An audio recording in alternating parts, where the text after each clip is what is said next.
চলতি বছরের এসএসসি ও সমমানের পরীক্ষার ফলাফল আগামী ২০ জুলাই প্রকাশের নির্দেশনা দেওয়া হয়েছে বলে জানিয়েছেন শিক্ষামন্ত্রী আ.ন.ম এহসানুল হক মিলন। সচিবালয়ে সাংবাদিকদের প্রশ্নের জবাবে তিনি জানান, শিক্ষা মন্ত্রণালয়ের দুর্নীতি নিয়ে শ্বেতপত্র প্রকাশের পরিকল্পনা রয়েছে সরকারের। প্রাথমিক ও গণশিক্ষা প্রতিমন্ত্রী ববি হাজ্জাজ জানান, দেশের সরকারি প্রাথমিক বিদ্যালয়ের শিক্ষার্থীদের জন্য বিনামূল্যে স্কুল ইউনিফর্ম, ব্যাগ, জুতা ও মোজা প্রদানের উদ্যোগ গ্রহণ করা হয়েছে। আরও জানাচ্ছেন রাকিব হাসান। জাতীয় পর্যায়ের startup, science project and innovation idea showcasing program, প্রাথমিক বিদ্যালয় গোল্ড কাপ ফুটবল টুর্নামেন্ট এবং মন্ত্রণালয় বিভাগের অন্যান্য আয়োজন তুলে ধরতেই শিক্ষা মন্ত্রণালয়ের এই সংবাদ সম্মেলনের আয়োজন। প্রাথমিক বিদ্যালয়ের চতুর্থ শ্রেণী থেকে খেলাধুলাকে বাধ্যতামূলক করা হয়েছে। সরকার বাস্তবমুখী শিক্ষা ব্যবস্থার উপর গুরুত্ব দিচ্ছে জানিয়ে প্রধানমন্ত্রীর শিক্ষা উপদেষ্টা ডক্টর মাহদি আমিন বলেন, পরিবর্তন আসছে শিক্ষা কারিকুলামেও। আমরা এমনভাবে শিক্ষা ব্যবস্থা ঢেলে সাজাতে চাই যেখানে আমাদের আগামীর যে তরুণ প্রজন্ম তারা যেন সুদক্ষ হন, সুনাগরিক হিসেবে গড়ে ওঠেন, নৈতিক শিক্ষা থাকে এবং বাস্তব জীবনে আত্মকর্মসংস্থান কিংবা উদ্যোক্তা হিসেবে গড়ে ওঠা কিংবা অন্য কোথাও চাকরি করবার জন্য যে দক্ষতা এবং যোগ্যতার প্রয়োজন সেটা আমরা তৈরি করতে পারি। আগামী দিনগুলোতে সরকারি প্রাথমিক বিদ্যালয়ের সকল শিক্ষার্থীকে বিনামূল্যে ইউনিফর্ম, ব্যাগ এবং জুতা মোজা প্রদান করা হবে বলে জানান প্রাথমিক ও গণশিক্ষা প্রতিমন্ত্রী ববি হাজ্জাজ। আগামী দিনগুলোতে সরকারি প্রাথমিক বিদ্যালয়ের সকল শিক্ষার্থীদের আমরা ফুল ইউনিফর্ম, মানে বাৎসরিকভাবে ফুল ইউনিফর্ম, জুতো, মোজা এবং ব্যাগের ব্যবস্থা করছি।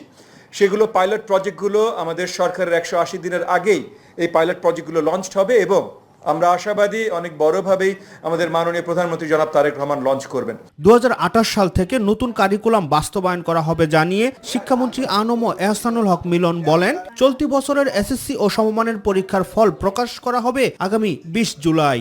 আমরা প্রথমত এটাকে সঠিকভাবে পরিমার্জন করে একটা বাস্তবসম্মতভাবে এটাকে আমরা রিয়েলাইজ করে এই 2027-এ দিচ্ছি।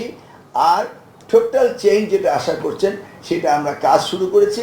2028-এ গিয়ে আপনারা সেটা দেখতে পাবেন। আমাদের এসএসসি রেজাল্ট আমরা 20 জুলাই আউট করব, সেই নির্দেশনা আমরা দিয়ে দিয়েছি এবং পরবর্তীতে আমাদের এসএসসি পরীক্ষার রুটিন এবং আমরা সবকিছু অ্যানাউন্স করেছি। শিক্ষা মন্ত্রণালয়ের বিভিন্ন অনিয়ম ও দুর্নীতি নিয়ে শ্বেতপত্র প্রকাশের পরিকল্পনার কথাও জানান শিক্ষামন্ত্রী।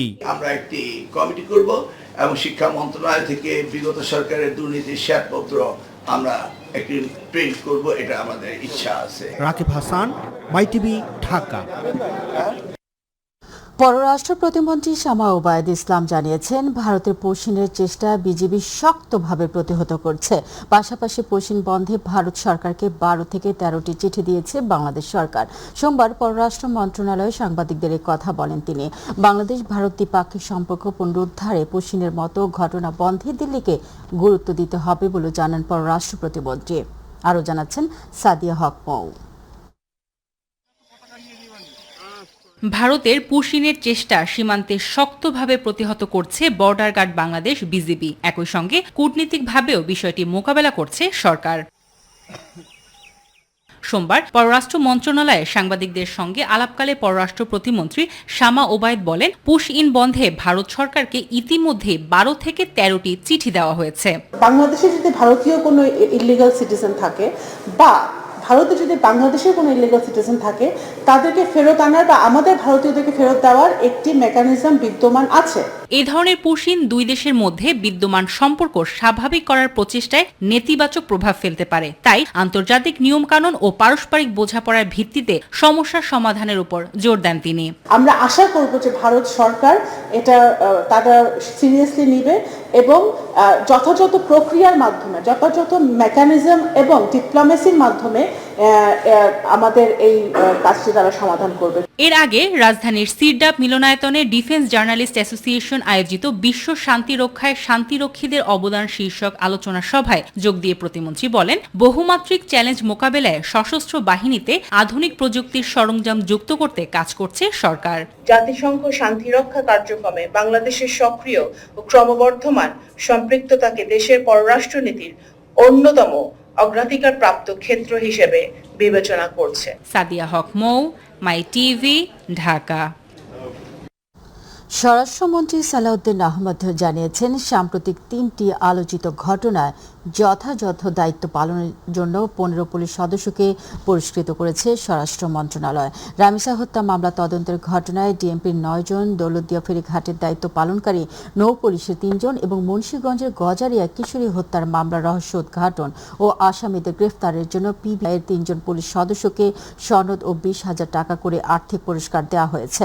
সচিবালয়ে সম্মাননা তুলে দিয়ে স্বরাষ্ট্রমন্ত্রী বলেন, মানুষের প্রত্যাশা অনুযায়ী দায়িত্ব পালন করলে পুলিশকে স্বীকৃতি দেবে স্বরাষ্ট্র মন্ত্রণালয়। সাংবাদিকদের প্রশ্নের জবাবে তিনি বলেন, আমরা এই পুলিশ বাহিনীকে জনবান্ধব পুলিশ বাহিনীতে রূপান্তর ঘটাতে পেরেছি বলে আমার মনে হয়।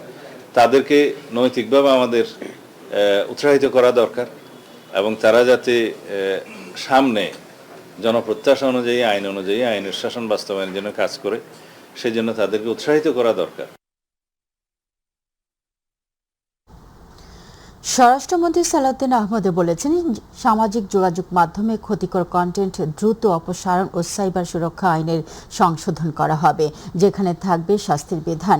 ত্রয়োদশ সংসদের বাজেট অধিবেশনে তিনি এই কথা জানান। আর ত্রাণমন্ত্রী আসাদুল হাবিব দুলু জানান, জলবায়ু পরিবর্তনের প্রভাব ও প্রাকৃতিক দুর্যোগের ঝুঁকি মোকাবিলায় বিদ্যমান জাতীয় নীতিমালা আধুনিকায়ন এবং বজ্রপাতে প্রাণহানি কমাতে মাঠ পর্যায়ে নানামুখী প্রযুক্তিগত ব্যবস্থা গ্রহণ করেছে সরকার। আরও জানাচ্ছেন জুবায়ের রহমান। বাজেট অধিবেশনের দ্বিতীয় দিনের শুরুতেই সরগরম হয়ে ওঠে জাতীয় সংসদ। প্রশ্নোত্তর পর্বে ত্রাণ মন্ত্রণালয়ের বরাদ্দ নিয়ে ক্ষোভ প্রকাশ করেন আক্তার হোসেন। এই দুর্যোগগুলোকে মোকাবেলা করবার জন্য যে সরকারের তরফ থেকে বরাদ্দগুলো দেওয়া হয়, সেই ক্ষেত্রটাতে বৈষম্য দূরীকরণের ক্ষেত্রে দৃশ্যমান কোনো পদক্ষেপ গ্রহণ করা হবে কিনা। পরে তাকে আশ্বস্ত করেন ত্রাণমন্ত্রী আহসান হাবিব দুলু। যে সমস্ত এমপি মহোদয়রা আমাদের কাছে চাহিদা পত্র দেয়, সেখানে আমরা বরাদ্দ দিয়ে থাকি। আমার মনে হয় যে কাল পরশুর মধ্যে ওনারা ওনাদের বরাদ্দ পেয়ে যাবেন। ধন্যবাদ। আপনারাও পেয়ে যাবেন। ধন্যবাদ আপনাদের। তৃতীয় দেশ ব্যবহার করে বাংলাদেশিরা ইউক্রেন যুদ্ধে যাচ্ছে, এমন প্রসঙ্গ উঠলে এর জবাব দেন প্রবাসী কল্যাণ প্রতিমন্ত্রী নুরুল হক নূর। মাইগ্রেশন ডিপ্লোমেসিকে আমরা গুরুত্ব দিচ্ছি। আশা করি আমরা কিছু এখানে প্রতিকারমূলক ব্যবস্থা ভবিষ্যতে নিতে পারব। অধিবেশনের দ্বিতীয় পর্বে স্থানীয় সরকার মন্ত্রী মির্জা ফখরুল ইসলাম আলমগীর বলেন, অবৈধ দখল উচ্ছেদ করে রাজধানীর পার্কগুলোর উন্নয়ন করা হয়েছে, খেলাধুলার উপযোগী করা হয়েছে পার্কগুলোকে। বর্তমান সরকার ক্ষমতায় আসার পর সিটি কর্পোরেশনের তত্ত্বাবধানে পরিচালিত পার্ক বা খেলার মাঠ নিজেদের দখলে নিয়ে বিভিন্ন উন্নয়নমূলক কার্যক্রম শুরু করা হয়েছে। ইতিমধ্যে সিটি কর্পোরেশন অন্যান্য সংস্থার মালিকানাধীন 256টি পার্ক খেলার মাঠ রয়েছে।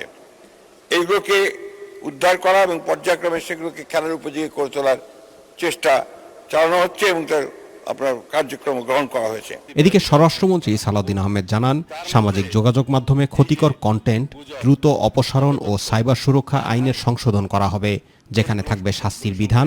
এছাড়া সব ধরনের জুয়া প্রতিরোধে আইন আধুনিকায়ন করা হবে। কন্টেন্টের প্রচার প্রতিরোধের জন্য একটা নতুন ধারার শাস্তির বিধান এখানে আনা হবে। আবার আন্তর্জাতিক প্ল্যাটফর্ম, প্রযুক্তি প্ল্যাটফর্ম সমূহের সাথে কার্যকর সমন্বয় এবং সময় সীমাভিত্তিক কন্টেন্ট অপসারণ ব্যবস্থা নিশ্চিত করার জন্য আর একটা নতুন বিধি সংযোজন করা হবে। কারণ এখন আমরা রিকোয়েস্ট করি, হয়তো 6 মাস পরে সেটা অপসারণ করে নাও করতে পারে। সেজন্য এটা না, জুয়া, অনলাইন জুয়া, অফলাইন জুয়া, বিভিন্ন প্ল্যাটফর্ম এগুলো ব্যবহার করে যে অপরাধগুলো সংগঠিত হচ্ছে তার সাথে মাদকও জড়িত, ওয়েটিং জড়িত, এগুলো এখন আধুনিকায়ন করতে হবে। আমরা আরো অনেক আইন আনার চেষ্টা করছি। আইনি কাঠামোটা দাঁড় করা গেলে সেটা তখন প্রয়োগের ব্যাপার। জুবায়ের রহমান, মাই টিভি নিউজ। আদ্দিন হাসপাতালে 6 নবজাতকের মৃত্যুর ঘটনায় জনস্বার্থে সরকার কোনো ধরনের সিদ্ধান্ত নিতে পিছপা হবে না। নির্দিষ্ট সময় শেষে সরকারের সিদ্ধান্তের কথা জানানো হবে বলে জানিয়েছেন স্বাস্থ্যমন্ত্রী সরদার মোহাম্মদ সাখাওয়াত হোসেন। সচিবালয়ে এক ব্রিফিংয়ে তিনি এসব কথা বলেন। স্বাস্থ্যমন্ত্রী বলেন, ঘটনার প্রতিবেদন অনুযায়ী তাদের বিরুদ্ধে সিদ্ধান্ত নিতে আরও 2 দিন সময় নেওয়া হয়েছে। আগামীকাল এ বিষয়ে সিদ্ধান্ত জানানো হবে বলে জানান তিনি। ডেঙ্গু মৌসুমে প্রস্তুতিতে সব ধরনের চেষ্টা করছে সরকার উল্লেখ করে স্বাস্থ্যমন্ত্রী বলেন, এরই অংশ হিসেবে ডেঙ্গু রোগীদের জন্য স্যালাইন রাখা জরুরি। এখন সরকারের কাছে পর্যাপ্ত স্যালাইন রয়েছে। সরকার টিকা কার্যক্রম চালিয়ে হামকে নির্মূল করতে চায় বলেও জানান স্বাস্থ্যমন্ত্রী। আমাদের কিছু ধারাবাহিকতা আইন মেনে কাজ করতে হবে। তারা সময় চেয়েছে, কোর্টও সময় দেয় অনেক সময় না, কাজে আমরা সময়টা না দিলে they will get a benefit in the court, কাজে আমরা 2 দিন সময় দিয়েছি। কাজে আমরা আমাদের আইনানুগভাবে আমরা অলওয়েজ আমাদের on the basis of the advice from our lawyer, আমাদের অনেক উঁচু মানের লয়ারদের সাথে আলাপ করে আমরা অত্যন্ত সুস্থিরে টু ডু সামথিং ইফেক্টিভ আমরা সামনের দিকে এগিয়ে যাচ্ছি। এই গভর্নমেন্ট আমরা সততার ভিত্তিতে ন্যায়নিষ্ঠভাবে দেশের জন্য কাজ করি, কাজে এটা যেহেতু জনস্বার্থ সংশ্লিষ্ট, আমরা জনস্বার্থ সংশ্লিষ্ট থেকে 1 বিন্দু মাত্র পিছপা হব। ঢাকায় ক্রমবর্ধমান পানির চাহিদা মেটাতে এবং ভূগর্ভস্থ পানির উপর বিপজ্জনক নির্ভরতা কমাতে মেঘনা নদীর পানি পরিশোধন করে রাজধানীতে সরবরাহের উদ্যোগ নিয়েছে সরকার। দুপুরে নারায়ণগঞ্জের রূপগঞ্জ উপজেলার গন্ধর্বপুরে নির্মাণাধীন পানি শোধনাগারে পরিদর্শন শেষে সাংবাদিকদের এই তথ্য জানান স্থানীয় সরকার মন্ত্রী মির্জা ফখরুল ইসলাম আলমগীর। মন্ত্রী বলেন, ভূগর্ভস্থ পানি নেমে যাওয়ার সংকট মোকাবিলা করতে মেঘনা নদীর পানি পরিশোধন করে ঢাকার 2 সিটি কর্পোরেশনে সরবরাহের এই মেগা উদ্যোগ নেওয়া হয়েছে। মন্ত্রী আরও জানান, এই প্রকল্প চালু হলে প্রথম পর্যায়ে প্রতিদিন প্রায় 50 কোটি লিটার বিশুদ্ধ পানি সরবরাহ করা সম্ভব হবে। এছাড়া ভবিষ্যতে একই ধরনের আরও একটি প্রকল্প নেওয়ার পরিকল্পনা রয়েছে সরকারের। গ্রাউন্ড লেয়ারটা বহু নিচে নেমে যাচ্ছিল, প্রায় 1000 মিটার নেমে যাচ্ছিল, একটা ভয়াবহ একটা পরিস্থিতির সৃষ্টি হতে যাচ্ছে। সেটাকে মোকাবেলা করার জন্য মেঘনা থেকে পানি নিয়ে এসে পানিকে ট্রিটমেন্ট করে ঢাকা মহানগরীর নাগরিকদের পানি সরবরাহ করার ওয়াসা এই প্রজেক্ট গ্রহণ করেছে। এরপরে আবার একটা প্রজেক্ট নেওয়ার চিন্তা আছে, যেটাতে আমরা 100 মিলিয়ন কোটি 50 কোটি পানি আমরা ঢাকা শহরে দিতে পারবো। এটা 2 মিলে 100 হবে এবং এইভাবেই আমাদেরকে আপনার সারফেস ওয়াটারকে ব্যবহার করতে। সিরাজগঞ্জ মেডিকেল কলেজ হাসপাতালে জনবলের অভাবে 5 বছর ধরে পড়ে আছে শত কোটি টাকার সরঞ্জাম। বন্ধ রয়েছে সংকটাপন্ন রোগীদের জন্য আইসিইউ ইউনিট। ফলে বিভিন্ন উপজেলা থেকে চিকিৎসা নিতে আসা রোগীদের ভোগান্তি পোহাতে হচ্ছে। আর হাসপাতালের উপপরিচালক জানান, দক্ষ জনবলের প্রস্তাবনা মন্ত্রণালয়ে পাঠানো হয়েছে, এখনও পূর্ণাঙ্গ জনবল কাঠামো অনুমোদন হয়নি। প্রতিনিধি HM মোনায়েম খানের তথ্যচিত্রে তামান্না সাদিকার রিপোর্ট। 2014 সালে সিরাজগঞ্জ মেডিকেল কলেজ 500 শয্যা বিশিষ্ট হাসপাতালটি 882 কোটি টাকা ব্যয়ে প্রতিষ্ঠা করা হয়। তবে হাসপাতালের সেবা কার্যক্রম 2021 সালে শুরু হলেও আজও চালু হয়নি শত কোটি টাকার যন্ত্রপাতি ও একটি 10 শয্যার আইসিইউ ইউনিট বিভাগ। আধুনিক এই সরকারি হাসপাতালে চিকিৎসক ও দক্ষ জনবলের অভাবে বিভাগগুলোর যন্ত্রপাতি সচল করা সম্ভব হচ্ছে না। ফলে নতুন এই প্রতিষ্ঠানে দিন দিন রোগীর সংখ্যা বাড়লেও প্রয়োজনীয় চিকিৎসা করতে গিয়ে ভোগান্তিতে পড়ছেন রোগীরা। এটা মেডিকেলে যদি এমআরআই মেশিন, আইসিইউ, ইসিইউ এগুলো যদি না থাকে, তাহলে পাবলিক সাধারণ জনগণ কীভাবে চিকিৎসার সুবিধাটা নেবে? আমাদের যেহেতু সিরাজগঞ্জের স্বাস্থ্য প্রতিমন্ত্রী আছে, তাকে আমরা অনুরোধ করব আমাদের সিরাজগঞ্জের মেডিকেল কলেজের সিসিইউ, আইসিইউ যেন সার্বক্ষণিক যেন সক্রিয় থাকে এই ব্যবস্থা করার জন্য। অনেকেরই তো একটা প্রাইভেট হাসপাতালে যা ভর্তি হওয়ার মতো তার ক্ষমতা নাই বা সামর্থ্য নাই, যাতে এখানে আসলে সব কিছুই পাওয়া যায় সেটা এখানে হোক, সেটাই আমরা চাই। এত বড় একটা হসপিটাল, এখানে আইসিইউ থাক এবং আরও যেই পরীক্ষার যন্ত্রগুলা সবগুলোই যেন এখানে থাকে। আমরা দূর দূরান্ত থেকে আসলে পারে দেখা যায় যে এমার্জেন্সিতে যাই, এমার্জেন্সিতে গেলে পারে বলে যে আমাদের আইসিইউ বন্ধ আছে। সংকটাপন্ন রোগীদের জন্য আইসিইউ স্থাপন করা হলেও প্রয়োজনীয় জনবলের অভাবে চালু করা সম্ভব হয়নি, জানালেন হাসপাতালের উপ সহকারী পরিচালক। আমরা মন্ত্রণালয়ে অধিদপ্তরে যোগাযোগ করেছি, চিঠি দেওয়া হয়েছে, তো পর্যাপ্ত জনবল পেলেই আমরা এটা চালু করতে পারবো।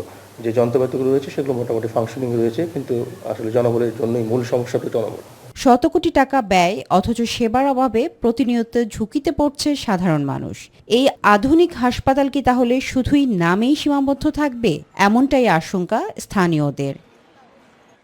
তামান্না সাদিকা, মাই টিভি। সারা দেশে 24 ঘন্টায় হাম এবং উপসর্গ নিয়ে আরও 8 শিশুর মৃত্যু হয়েছে। এই সময় নতুন করে 1185 জনের শরীরে হাম ও এর উপসর্গ পাওয়া গেছে। স্বাস্থ্য অধিদপ্তরের হাম বিষয়ক নিয়মিত প্রতিবেদনে এই তথ্য জানানো হয়েছে। বিজ্ঞপ্তিতে জানানো হয়েছে, গত 24 ঘন্টায় দেশে হামের উপসর্গ নিয়ে আরও 7 শিশুর মৃত্যু হয়েছে। সেই সঙ্গে নিশ্চিতভাবে হামে আক্রান্ত হয়ে আরও একটি শিশুর মৃত্যু হয়েছে। এই নিয়ে গত 15 মার্চ থেকে এখন পর্যন্ত সারা দেশে হামের উপসর্গ নিয়ে মৃত্যু হয়েছে মোট 536টি শিশুর। আর হামে আক্রান্ত হয়ে আরও 92 শিশুর প্রাণ হারিয়েছে। অর্থাৎ হামের উপসর্গ নিয়ে এই সময় মোট 628 জন শিশু মারা গেছে।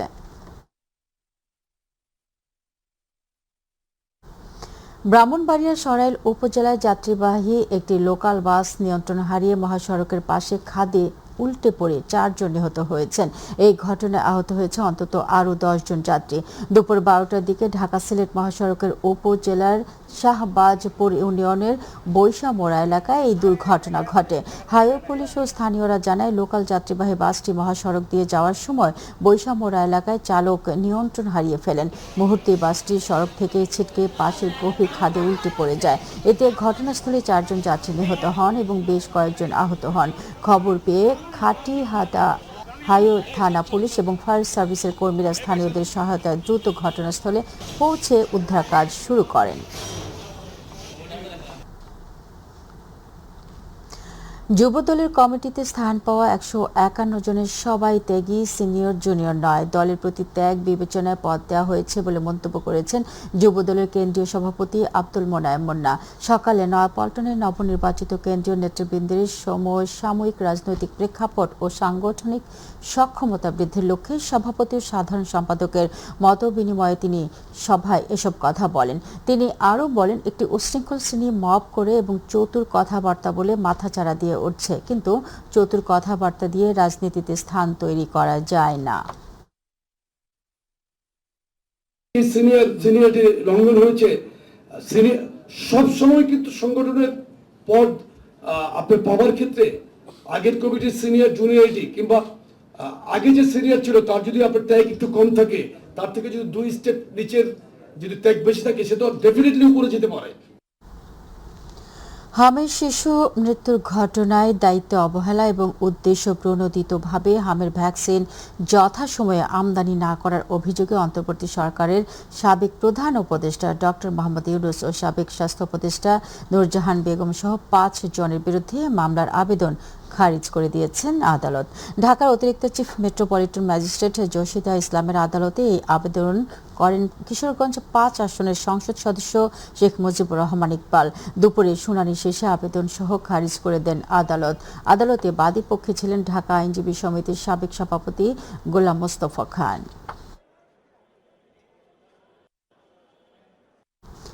দেশের সার্বভৌমত্ব, সীমান্ত নিরাপত্তা এবং আন্তঃসীমান্ত অপরাধ প্রতিরোধে সহায়ক শক্তি হিসেবে বাংলাদেশ আনসার ও গ্রাম প্রতিরক্ষা বাহিনী গুরুত্বপূর্ণ ভূমিকা পালন করে আসছে। এই লক্ষ্যে 2025 সালে বর্ডার গার্ড বাংলাদেশ বিজিবি এর সঙ্গে স্বাক্ষরিত সমঝোতা স্মারকের আওতায় সীমান্তবর্তী এলাকায় আনসার ভিডিপি সদস্যদের সম্পৃক্ত করা হয়েছে, যা সীমান্ত ব্যবস্থাপনা ও নিরাপত্তা কার্যক্রমকে অধিকতর সমন্বিত ও কার্যকর করেছে। সমঝোতা স্মারক অনুযায়ী রাষ্ট্রীয় প্রয়োজন ও নিরাপত্তাগত চাহিদার প্রেক্ষাপটে আনসার ভিডিপি সদস্যরা বিজিবির সঙ্গে সমন্বয়পূর্বক সীমান্ত এলাকায় দায়িত্ব পালন করে আসছেন। বর্তমানে সীমান্তবর্তী 11টি জেলা এবং খাগড়াছড়ি উপজেলা থানা আনসার ও ভিডিপি টিডিপি সদস্যদের ইতোমধ্যে মোতায়েন করা হয়েছে। এছাড়া উদ্ভূত পরিস্থিতিতে দ্রুত সাড়া প্রদান এবং প্রয়োজন অনুযায়ী অতিরিক্ত জনবল সরবরাহের লক্ষ্যে আনসার ব্যাটালিয়নের সদস্যদেরও প্রস্তুত ও সতর্ক অবস্থায় রাখা হয়েছে। গাজীপুরে ভয়াবহ আকার ধারণ করেছে মাদক। হাত বাড়ালেই মিলছে ফেন্সিডিল, ইয়াবা, হেরোইন, গাঁজা সহ বিভিন্ন দেশি বিদেশি নেশা জাতীয় দ্রব্য। দিন রাতের কোনো পার্থক্য নেই, চাইলেই অতি সহজে মিলছে এসব মাদক।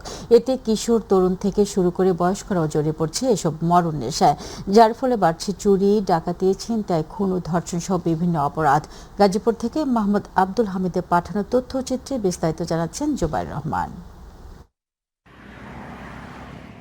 গাজীপুরে ভয়াবহ মাদকের বিষাক্ত ছোবলে অকালে ঝরে পড়ছে তাজা প্রাণ, শূন্য হচ্ছে মায়ের বুক, বাড়ছে পারিবারিক কলহ, ধ্বংস হচ্ছে পরিবার। অভিভাবকরা আতঙ্কিত, উৎকণ্ঠিত, কখন মাদকের নেশার জালে আটকে পড়ে তাদের প্রিয় সন্তান।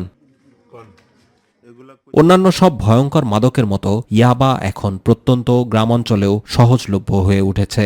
এই নেশা যেভাবে ছড়িয়ে পড়ছে তাতে ভবিষ্যতে পরিস্থিতি কোন পর্যায়ে যায় তা নিয়ে শঙ্কা প্রকাশ করছেন অনেকেই। এই ভয়াবহ পরিস্থিতি থেকে সমাজকে রক্ষার জন্য অভিভাবকদের পাশাপাশি পুরো জাতি আজ শঙ্কিত। মাদক ব্যবসায়ী শুধু মাদক বিক্রি করে না, তারা আমাদের তরুণ প্রজন্মের ভবিষ্যৎ বিক্রি করছে। মাদকের পিছিয়ে দৌড়াদৌড়ি করে যুব সমাজটা ধ্বংস করেছে, চুরি, ছিনতাই, ধর্ষণ, বিভিন্ন কাজে লিপ্ত হয়েছে তারা। প্রায় ঘরে ঘরে নেশাখোর তৈরি হয়ে গেছে এবং কি অনেকের ঘর সংসারও এরকম নষ্ট হয়ে গেছে। 9-10 বা কলেজে পড়ে সবাই এই নেশার সাথে জড়িত হয়ে গেছে। আমরা সকলেই চাই এই নেশার থেকে সবাই যেন মুক্ত থাকে। গাজীপুর মেট্রোপলিটন পুলিশের অতিরিক্ত পুলিশ কমিশনার জানান, সকল প্রকার অসঙ্গতির বিরুদ্ধে কাজ করে যাচ্ছে পুলিশ। তিনি আরো বলেন, জানুয়ারি থেকে মে পর্যন্ত প্রায় 6 শতাধিক মাদক মামলা হয়েছে। গাজীপুরের বিপুল সংখ্যক বস্তি আছে, সেখানে অপরাধের দুর্গ গড়ে তোলা হয়েছে। এমনও পাওয়া গেছে যে সেখানে কেউ মনে হয় পা পড়েনি, শতাধিক কক্ষ সেখানে তৈরি হয়েছে, সেখানে বসে মাদক সেবীরা সেবন করে থাকে। কিন্তু আমরা যখনই সেটা ঘেরাও করি, তারা চারিদিক দিয়ে বেরিয়ে যায়, সুরঙ্গ দিক দিয়ে বেরিয়ে যায়, কোনো মাদকের অস্তিত্ব পাওয়া যায় না। ব্যাপক সংখ্যক মাদক সেবীকে আমরা গ্রেপ্তার করেছি। বর্তমান বছরের জানুয়ারি থেকে মে পর্যন্ত এখানে 641টি মাদক মামলা দিয়েছি।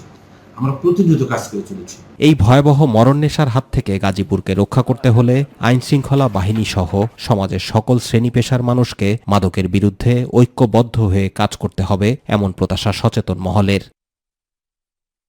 জোয়ার রহমান, মাই টিভি নিউজ।